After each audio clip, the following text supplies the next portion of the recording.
হরে কৃষ্ণ, রাধে রাধে। আমার সকল গুরু বৈষ্ণব ভক্তবৃন্দের চরণে কোটি কোটি প্রণাম।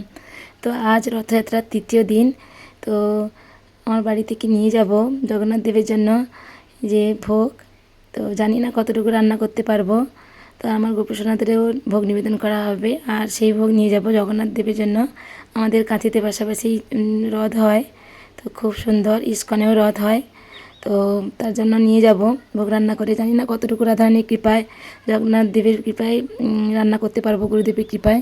তো চেষ্টা করছি ছাপানো ভোগের জন্য, তো জানি না কতটুকু পারবো। তো রান্না করে ফেলেছি, তো বেশি বড় ভিডিও করতে পারিনি কারণ অনেকটাই ব্যস্ততা ছিলাম, আর ক্যামেরা ধরার মতন কেউও ছিল না। তো এইটুকুই দেখাতে পারলাম তোমাদের। এই যে আমাদের প্যাক হয়ে গেছে জগন্নাথ দেবের জন্য নিয়ে যাব বলে, যে ডিবাতে করে সমস্ত নতুন ডিবা কিনে এই সমস্ত কিছু ভরা হচ্ছে, দিয়ে নিয়ে যাব। আর আমাদের বাড়ির জন্য তো এই ভোগগুলো নিবেদন করা হবে, তো বাড়িতেও দেওয়া হবে। তো দেখো তোমরা, তো বাড়িতেও সাজিয়ে নিয়েছি। আর তেমন করে সাজাতে পারিনি কারণ জিনিসের অনেক অভাব ছিল, এদিকে সেদিকে কৌটাগুলো নিয়ে যেতে হয়েছিল।